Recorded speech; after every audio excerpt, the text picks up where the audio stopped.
মাঘ মাসের কৃষ্ণপক্ষের চতুর্দশী তিথিতে রটন্তী কালী পুজো অনুষ্ঠিত হয়। সাধারণত কালী পুজো অমাবস্যা তিথিতে হলেও রটন্তী কালী পুজো চতুর্দশী তিথিতে হওয়ার পেছনে একটি চমৎকার পৌরাণিক ও লোক কাহিনী প্রচলিত আছে। রটন্তী কথাটি এসেছে রটনা শব্দ থেকে।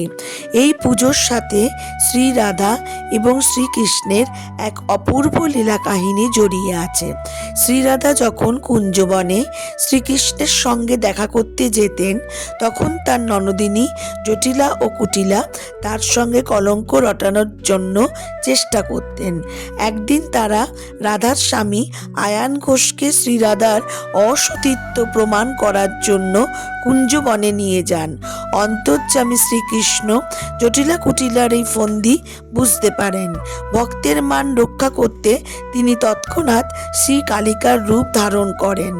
আয়ান ঘোষ ছিলেন মা কালীর একনিষ্ঠ উপাসক। তিনি যখন কুঞ্জবনে পৌঁছালেন, দেখলেন শ্রী রাধা পরম ভক্তিভরে মা কালীর আরাধনা করছেন এবং মা কালী তাকে আশীর্বাদ করছেন। এই দৃশ্য দেখে আয়ান ঘোষ এবং জটিলা কুটিলা বুঝতে পারেন যে শ্রী রাধা স্বয়ং আদ্যা শক্তি এবং কৃষ্ণ কালী অভেদ।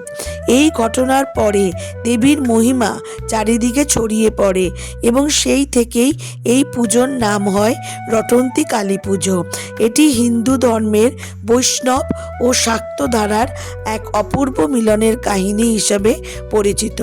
আজকের এই ধর্মীয় কাহিনীটি আপনাদের যদি ভালো লাগে তাহলে এই চ্যানেলটিকে সাবস্ক্রাইব করবার অনুরোধ রইল, আর অবশ্যই লাইক করবেন আর কমেন্ট সেকশনে জয় মা রটন্তী মা অথবা জয় শ্রীকৃষ্ণ লিখতে ভুলবেন না।